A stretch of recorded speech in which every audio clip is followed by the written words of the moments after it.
بسم اللہ الرحمن الرحیم۔ السلام علیکم دوستو، آج کی ویڈیو میں ہم آپ کو بتائیں گے پیغمبر خدا حضرت ابراہیم علیہ السلام کے بارے میں، ان کی ولادت کے بارے میں، بت پرستی کے خلاف ان کی تبلیغ اور نمرود کی طرف سے ان کو آگ میں پھینکے جانے کا واقعہ۔ اس ویڈیو کو آخر تک ضرور دیکھیے گا۔ نمرود ملک بابل کا بادشاہ تھا۔ بابل کے موجودہ نام عراق ہے۔ نمرود انتہائی مغرور شخص تھا۔ جب اس کے ابتدا کا دائرہ وسیع ہو گیا تو لوگوں سے کہنا شروع کر دیا کہ اس کی پرستش کریں، کیونکہ لوگ پہلے ہی غیر اللہ اور لکڑی سے بنے ہوئے بتوں کی پرستش کیا کرتے تھے، لہٰذا وہ اسے بھی آسانی سے خدا ماننے پر آمادہ ہو گئے۔ لوگوں کو اس گمراہی اور ضلالت کی زندگی بسر کرتے ہوئے ایک عرصہ ہو گیا اور وہ اللہ کو بالکل ہی بھلا چکے تھے۔ پروردگار عالم نے اس قوم کی ہدایت اور رہنمائی کے لیے ان میں اپنا نمائندہ بھیجنے کا ارادہ فرمایا۔ نمرود کے دربار میں نجومی بھی تھے۔ ایک نجومی نمرود کے دربار میں بڑا مقام و منزلت رکھتا تھا اور وہ نمرود کے بہت قریب تھا۔ ایک دن اس نے نمرود سے کہا، ایک بات عرض کروں؟ تو نمرود نے کہا۔ نجومی نے بتایا کہ آپ کی سلطنت میں ایک بچہ پیدا ہونے والا ہے، وہ بت پرستی کو ختم کر دے گا اور لوگوں کو اپنے دین کی جانب بلائے گا اور آپ کی حکومت ختم کر دے گا۔ یہ سن کر نمرود نے اپنے دربار کے دوسرے نجومیوں کی طرف دیکھا۔ سب نجومیوں نے پہلے نجومی کی تائید کی۔ نمرود یہ سن کر دل ہی دل میں گھبرایا اور پھر غصے میں آ کر حکم دیا کہ عورتوں اور مردوں کو ایک دوسرے سے الگ کر دیا جائے تاکہ ایسا کوئی بچہ وجود میں آنے ہی نہ پائے، اور حکم دیا جو بھی بچہ پیدا ہو اسے قتل کر دیا جائے۔ نمرود کے منہ سے اس حکم کا نکلنا تھا کہ بابل میں پیدا ہونے والے بچے قتل کیے جانے لگے۔ کہتے ہیں کہ نمرود کے حکم پر اس مردود کے جلاتوں نے 1,00,000 بچے قتل کیے۔ نادان نمرود یہ سمجھتا تھا کہ حیلوں سے وہ خدا تعالیٰ کے ارادے کے آگے باندھ سکے گا۔ اسی ملک بابل میں ایک خاتون تھی جن کا نام تاریخ نے نونا بتایا ہے۔ نونا اس وقت حاملہ تھی، لیکن ان کے حمل کے آثار کو اللہ نے چھپا دیا۔ جب ان کے بچے کی پیدائش کا وقت آیا تو وہ نمرود کے خوف سے شہر سے باہر چلی گئی اور وہاں پہاڑ کے ایک غار میں پناہ لے لی۔ انہوں نے اپنے بچے کو اسی غار میں جنم دیا اور پھر بچے کو لٹا کر پھر خدا سے دعا کی، اے خدا، میں اپنے جگر کے ٹوٹے کو اس غار میں لٹا کر جا رہی ہوں، ان ظالموں سے تو ہی اس کو بچانا جو معصوموں کے خون کے پیاسے ہیں۔ پھر انہوں نے بچے کو بوسہ دیا اور غار کے تہہ خانے کو پتھروں سے بند کر دیا اور واپس شہر کو لوٹ گئی۔ جب دوسرے دن غار میں اپنے بچے کو دیکھنے آئی تو دیکھا ان کا بچہ انگوٹھا چوس رہا ہے۔ اس بچے کے انگوٹھے سے دودھ جاری تھا۔ یہ بچہ کوئی اور نہیں بلکہ حضرت ابراہیم علیہ السلام تھے۔ اللہ رب العزت نے حضرت ابراہیم علیہ السلام کے انگوٹھے میں دودھ پیدا کر دیا تھا اور یوں حضرت ابراہیم علیہ السلام کو غذا پہنچتی رہی۔ اس غذا سے حضرت ابراہیم علیہ السلام دن میں اتنا بڑھتے تھے کہ جہاں ایک عام بچہ مہینے میں بڑھتا ہے۔ آپ علیہ السلام کی ماں آپ کو دیکھنے کی غرض سے روزانہ غار میں آتی۔ جب آپ علیہ السلام کی عمر 2 سال ہو گئی تو وہ باتیں کرنے لگے، اور جب آپ کی عمر 7 سال کو پہنچی تو آپ کی والدہ نے بڑی بڑی باتیں اور اخلاق سکھانے لگی، کمزوروں کی مدد کرنا اور اللہ رب العزت کے گزرے ہوئے پیغمبروں کے واقعات سنایا کرتی۔ مگر انہیں کیا معلوم تھا کہ وہ جس بچے کی تعلیم اور تربیت میں لگی ہوئی ہیں وہ خود ہی ایک پیغمبر ہیں۔ آپ علیہ السلام نے اپنی زندگی کے 13 سال اسی غار میں گزارے۔ انہوں نے ایک دن اپنی ماں سے کہا، ماں، مجھے بھی اپنے ساتھ شہر لے چلیں۔ ماں نے جواب دیا، بیٹا، شہر میں تمہارے لیے خطرہ ہے۔ اس لیے حضرت ابراہیم علیہ السلام رات کو اس غار سے نکل کر شہر میں داخل ہوئے۔ حضرت ابراہیم علیہ السلام کا ایک چچا تھا جن کا نام آزر تھا۔ یہاں پہ ایک نقطے کی وضاحت کرتا چلوں تو رات میں آزر کو حضرت ابراہیم علیہ السلام کا چچا کہا گیا ہے، جبکہ ان کے والد کا نام طارق تھا۔ قرآن مجید میں ان کے والد کا نام آزر کہا گیا ہے۔ بہت سے علماء کا اجماع ہے کہ آزر حضرت ابراہیم علیہ السلام کا باپ نہ تھا بلکہ ان کے والد طارق تھے اور وہ مسلمان تھے۔ ارباب نسب کا بھی اسی پر اتفاق ہے کہ حضرت ابراہیم علیہ السلام کے والد تارک تھے، لہٰذا قرآن مجید اور اکثر حدیثوں میں جو آزر کو باپ کہا گیا ہے وہ مجاز کے طور پر ہے، کیونکہ وہ حضرت علیہ السلام کا چچا تھا، اور عرب میں یہ رواج ہے کہ چچا کو باپ کہتے ہیں۔ یا یہ بھی ہو سکتا ہے کہ وہ آپ کا چچا ہی رہا ہو اور تارک کی وفات کے بعد ان کی والدہ سے عقد کیا ہو اور آپ کی تربیت کی ہو، اسی سبب سے اس کو باپ کہا گیا ہے۔ آزر مٹی، پتھر، لکڑی کے بت بناتا، ان کو خود پوجتا اور لوگوں کے ہاتھوں فروخت کراتا تھا۔ اس طرح اس کا کاروبار بہت پھیلا ہوا تھا۔ آزر کے بیٹے بھی بت فروشی کرتے تھے۔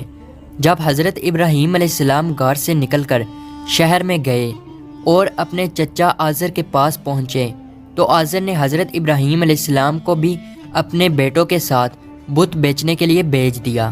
حضرت ابراہیم علیہ السلام نے بتوں کے گلے میں رسی باندھی اور انہیں زمین پر گھسیٹتے ہوئے لے گئے، جس سے وہ مٹی، کیچڑ اور کوڑا کرکٹ سے آلودہ ہو گئے۔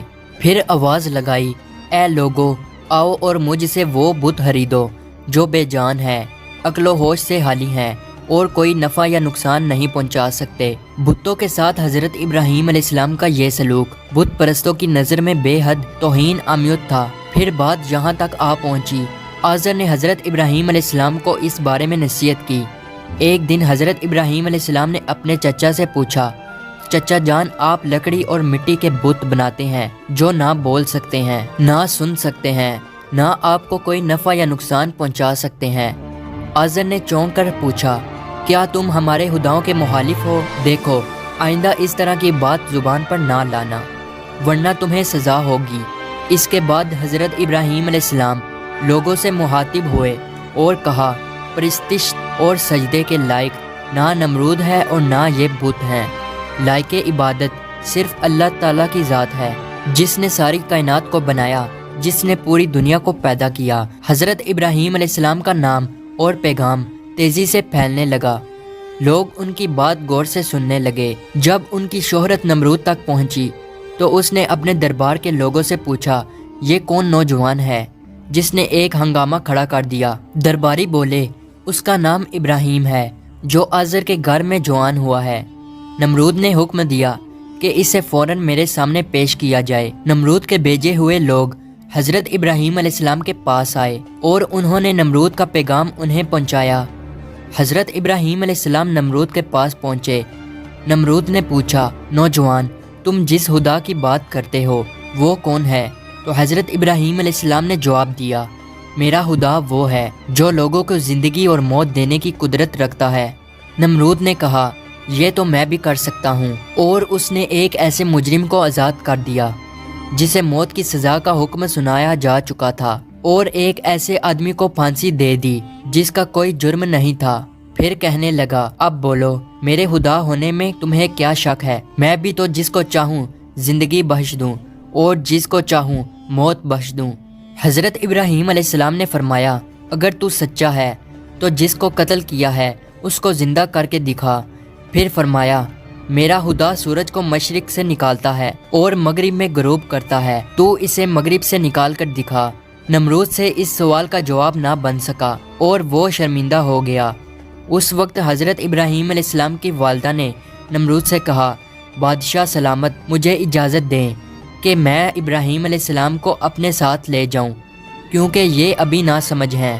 آزر بولا، بادشاہ سلامت، آپ ابراہیم علیہ السلام کو گھر جانے کی اجازت دے دیں، میں اسے آپ کی اور بتوں کی توہین سے باز رکھنے کی ضمانت دیتا ہوں۔ نمرود نے کہا، میں تمہاری خاطر ابراہیم علیہ السلام کو معاف کرتا ہوں، لیکن اگر اس نے آئندہ کوئی ہنگامہ کھڑا کیا تو میں اسے زندہ جلا دوں گا۔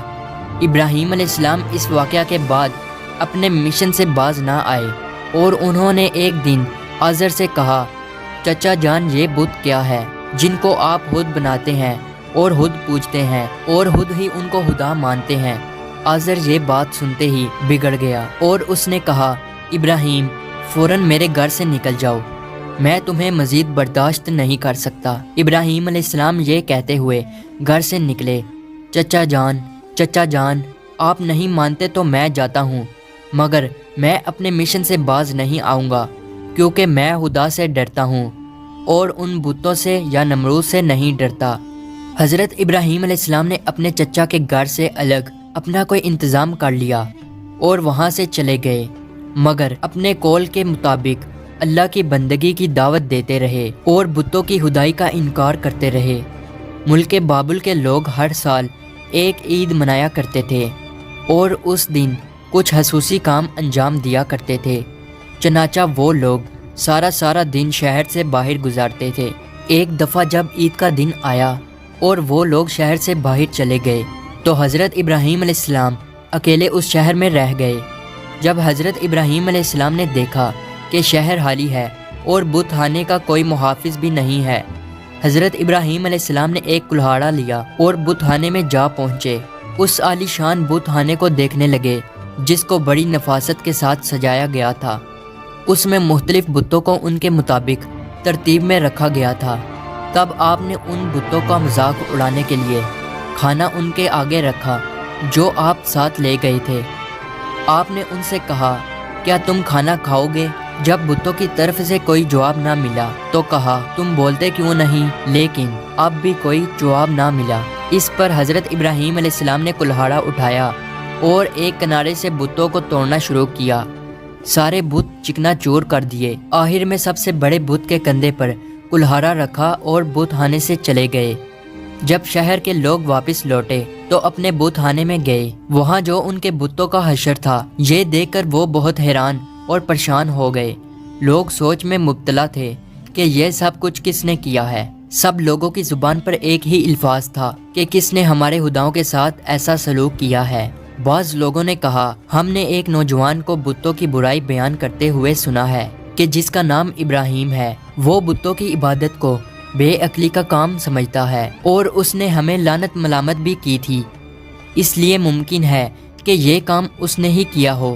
اس طرح حضرت ابراہیم علیہ السلام پر شک ظاہر کرنے کے بعد ان پر ایک مقدمہ چلا۔ انہوں نے حضرت ابراہیم علیہ السلام سے پوچھا، کیا ہمارے خداؤں کے ساتھ یہ سلوک تم نے کیا ہے؟ تو حضرت ابراہیم علیہ السلام نے بڑے اطمینان سے جواب دیا، یہ بات اس بڑے بت سے پوچھو کہ جس کے کندھے پر کلہاڑا ہے۔ اس شخص نے کہا، وہ تو بول نہیں سکتا۔ حضرت ابراہیم علیہ السلام نے جواب دیا، جی ہاں، بولنا تو دور کی بات ہے، اگر اس کی آنکھ پر کوئی مکھی بھی بیٹھ جائے تو یہ اسے بھی اڑا نہیں سکتا، بھلا دوسرے کو کوئی نفع یا نقصان کیا پہنچائے گا؟ مگر تعجب کی بات یہ ہے کہ تم لوگ پھر بھی اس مجبور لاچار کو خدا مانتے ہو، اس کو سجدہ کرتے ہو اور اس کی پوجا کرتے ہو۔ بس نہیں کرتے ہو تو اس خدا کی عبادت جس نے ساری کائنات کو پیدا کیا اور جو ہر چیز پر قدرت رکھتا ہے۔ لوگوں نے حضرت ابراہیم علیہ السلام کی باتیں بڑے غور سے سنی اور سوچنے لگ گئے کہ واقعی نوجوان سچ کہتا ہے۔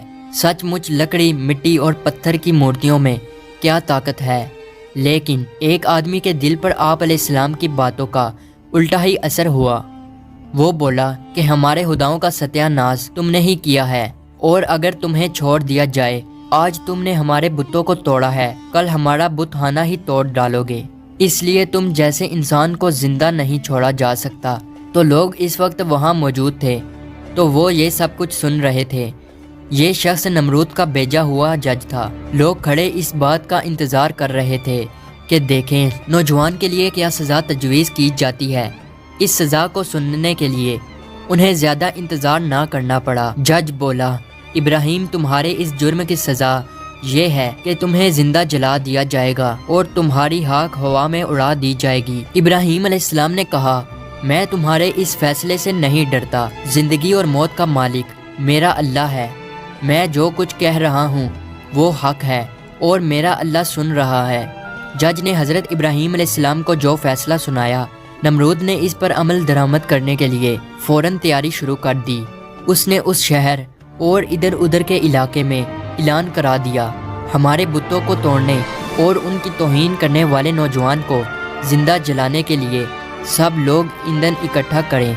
ادھر بت خانے کے پجاریوں نے بھی اعلان کیا، جو لوگ اپنی کسی مراد کے پورا ہونے کے لیے ایندھن جمع کریں گے، ان کی مراد پوری ہوگی۔ اس اعلان کو سن کر لوگوں نے زیادہ سے زیادہ ایندھن جمع کرنا شروع کر دیا۔ ادھر شہر کے تمام لوگوں نے لکڑیوں کو اکٹھا کرنا شروع کر دیا۔ ادھر ابراہیم علیہ السلام قید کر لیے گئے۔ لوگوں نے ایندھن کے لیے لکڑیوں کو اکٹھا کر کے ایک جگہ اس کا سٹال لگا دیا۔ اس کے بعد ان لکڑیوں کو آگ لگائی گئی۔ جب شعلے بھڑک اٹھے تو حضرت ابراہیم علیہ السلام کو قید خانے سے نکال کر لایا گیا۔ جب انہیں اس میدان میں لایا گیا جہاں آگ جلائی گئی تھی تو آپ علیہ السلام اس آگ کو دیکھ کر ہنس پڑے۔ حضرت ابراہیم علیہ السلام نے اس اونچے مینار کو بھی دیکھا جو میدان سے کچھ دوری پر تعمیر کیا گیا تھا، جس میں ایک خوبصورت کمرہ تھا جہاں نمرود کے ساتھ اس کے وزیر اور بشیر بیٹھے تھے۔ کہتے ہیں کہ یہ آگ اس قدر شدید تھی کہ اس کے اوپر سے پرندہ گزر نہیں سکتا تھا۔ چنانچہ جب حضرت ابراہیم علیہ السلام کو لایا گیا تو ان لوگوں کو یہ معاملہ پیش آیا کہ اب ابراہیم کو آگ میں کیسے پھینکا جائے۔ اس دوران شیطان نے ان لوگوں کے دماغ میں منجنی کا تصور ڈالا۔ حضرت امام جعفری صادق علیہ السلام سے منقول ہے کہ منجنی دنیا میں سب سے پہلے حضرت ابراہیم علیہ السلام کے لیے کوفہ میں قصار نامی ایک نہر کے کنارے بنائی گئی اور وہ قریائے کنتانہ میں بنائی گئی۔ اس منجنی کو شیطان نے بنایا تھا۔ چنانچہ حضرت ابراہیم علیہ السلام کو منجنی کے ذریعے آگ میں پھینک دیا۔ اس وقت آسمان و زمین سے فریاد بلند ہوئی اور کائنات کی ہر ایک شے نے ابراہیم علیہ السلام کی امداد کی خواہش کی۔ زمین نے کہا، پروردگار، مجھ پر سوائے ابراہیم علیہ السلام کے تیری عبادت کرنے والا کوئی اور نہیں ہے، کیا تو راضی ہے کہ لوگ اسے جلا دیں؟ فرشتوں نے کہا، تیرے خلیل ابراہیم علیہ السلام کو لوگ جلاتے ہیں۔ حق تعالیٰ نے فرمایا، اگر مجھ سے وہ مدد طلب کرے گا تو میں یقیناً قبول کروں گا۔ جبرائیل علیہ السلام نے کہا، خداوند، تیرے خلیل حضرت ابراہیم علیہ السلام کے سوا زمین پر تیری عبادت کرنے والا کوئی نہیں ہے۔ تو نے ان کے دشمنوں کو ان پر مسلط کر دیا ہے تاکہ ان کو آگ میں جلا دیں۔ حق تعالیٰ نے فرمایا، خاموش ہو جا، ایسی بات تیرے جیسا بندہ ہی کہہ سکتا ہے جو ڈرتا ہے کہ کوئی امر اس کے قبضہ اختیار سے باہر ہو جائے گا۔ وہ میرا بندہ ہے، جس وقت چاہوں گا اس وقت بچا لوں گا۔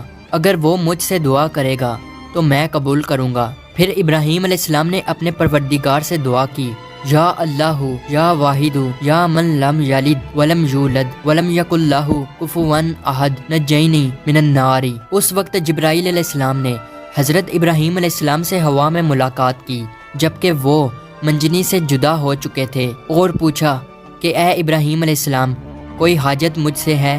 آپ علیہ السلام نے فرمایا، تم سے کوئی حاجت نہیں ہے، لیکن عالموں کے پروردگار سے میری حاجت ضرور ہے۔ اس وقت جبرائیل علیہ السلام نے ان کو ایک انگوٹھی دی جس پر نقش تھا، لا الہ الا اللہ محمد الرسول اللہ۔ پھر خدا نے آگ کو وحی کی، کونی برتن یعنی سرد ہو جا۔ اس کے ساتھ ہی آگ سرد ہو گئی اور وہاں جبرائیل علیہ السلام آئے اور آگ کے ساتھ بیٹھ کر گفتگو میں مشغول ہو گئے۔ ان کے چاروں طرف گلو لالا پیدا ہو گئے۔ کہتے ہیں کہ جب آگ جل رہی تھی تب چھپکلی آگ کو پھونکتی تھی اور مینڈک پانی لا کر اس پر پھینکتا تھا تاکہ اس کو بجھا دیں۔ اور جب خدا نے وحی کی کہ سرد ہو جا، 3 روز تک دنیا کی تمام آگ میں گرمی باقی نہ رہی تھی۔ اور یوں اللہ تعالیٰ نے اپنے پیغمبر حضرت ابراہیم علیہ السلام کو اتنی بڑی آگ سے محفوظ رکھا۔ یہ سارا معاملہ دیکھنے کے بعد نمرود ابراہیم علیہ السلام کے پاس پہنچا اور بولا، نوجوان، ہمیں تعجب ہے کہ تمہارا حکم آگ پہ چلتا ہے۔ ابراہیم علیہ السلام نے جواب دیا کہ یہ تمام میرے خدا کی قدرت ہے۔ نمرود حضرت ابراہیم علیہ السلام کی غربت کو تو اپنی آنکھوں سے دیکھ چکا تھا، مگر وہ آپ کی باتوں کو تسلیم کرنے کے لیے پھر بھی تیار نہ ہوا۔ نمرود کو لگا کہ کہیں لوگ حضرت ابراہیم علیہ السلام پر ایمان نہ لے آئیں۔ اس نے فوراً لوگوں کو لالچ دے کر اور کچھ کو ڈرا دمکا کر بہکایا۔ اس واقعہ کے بعد اس نے حکم دیا کہ انہیں شہر بدل کر دیا جائے تاکہ کوئی شخص ان کا پیرو نہ بنے اور ان کا دین اختیار نہ کر سکے۔ حضرت ابراہیم علیہ السلام خود بھی نمرودیوں کے ساتھ ان کے شہر میں رہنے سے خوش نہ تھے، اس لیے وہ شہر چھوڑنے پر آمادہ ہو گئے۔ چنانچہ انہوں نے اپنی بکریاں اکٹھی کی اور انہیں اپنے ساتھ لے کر روانہ ہو گئے۔ کیونکہ آپ کے پاس بہت بکریاں اور دوسرا سامان بھی تھا، اس لیے نمرود نے حکم دیا کہ یہ سارا سامان ضبط کر لیا جائے۔ حضرت ابراہیم علیہ السلام نے کہا، اگر تم میری بھیڑ بکریاں اور مال لینا چاہتے ہو تو میں نے اس سرزمین میں اپنی جتنی عمر گزار کر یہ بھیڑ بکریاں جمع کی ہیں، تم میری وہ عمر لوٹا دو اور پھر میرا مال ضبط کر لو۔ جب بات بڑکی تو یہ مقدمہ نمرود کے ایک منصف کے پاس پہنچا۔ اس نے فریقین کے بیانات سننے کے بعد فیصلہ حضرت ابراہیم علیہ السلام کے حق میں دے دیا۔ تب آپ اپنی بکریاں اور دوسرا سامان لے کر اپنی بیوی سارہ اور اپنے بھتیجے حضرت لوط علیہ السلام کے ہمراہ بابل چھوڑ کر چل دیے۔ اکثر مورخوں اور بعض مفسروں نے ذکر کیا ہے کہ آگ سے نجات کے بعد حضرت ابراہیم علیہ السلام نے نمرود کو دین حق کی دعوت دی۔ اس شکی نے کہا میں تمہارے خدا سے جنگ کروں گا اور ایک دن مقرر کیا۔ اس روز نمرود بے شمار لشکر لے کر میدان میں آیا۔ ابراہیم علیہ السلام تنہا اس کے مقابلہ میں کھڑے ہوئے، یہاں تک کہ حق تعالیٰ نے سب سے کمزور مخلوق مچھر کو بھیجا جن سے فضا تاریک ہو گئی اور وہ لشکر والوں پر حملہ آور ہوئے اور ان کے سر اور ناک میں لپٹ گئے، یہاں تک کہ سب کے سب بھاگ کھڑے ہوئے۔ نمرود بھی ذلیل و رسوا ہو کر واپس آیا لیکن پھر بھی ایمان نہ لایا، تو خدا نے ایک کمزور مچھر کو حکم دیا کہ اس کے دماغ میں گھس جا، تو وہ اس کے دماغ میں جا کر اس کا مغز کھانے لگا۔ نمرود اس قدر بے چین ہو گیا کہ چند آدمیوں کو مقرر کیا کہ چپل کی باریک نوک اس کے سر پر ماری جائے۔ نمرود کو اسی حالت میں 40 سال گزر گئے تو وہ ایمان نہ لایا، بالآخر اسی حالت میں مر گیا اور اس پر جہنم مسلط ہو گئی۔ امید ہے ہماری آج کی ویڈیو آپ کو اچھی لگی ہو، تو اسے لائک اور سبسکرائب ضرور کیجیے گا۔ ملتے ہیں اگلی ویڈیو میں، تب تک کے لیے اللہ حافظ۔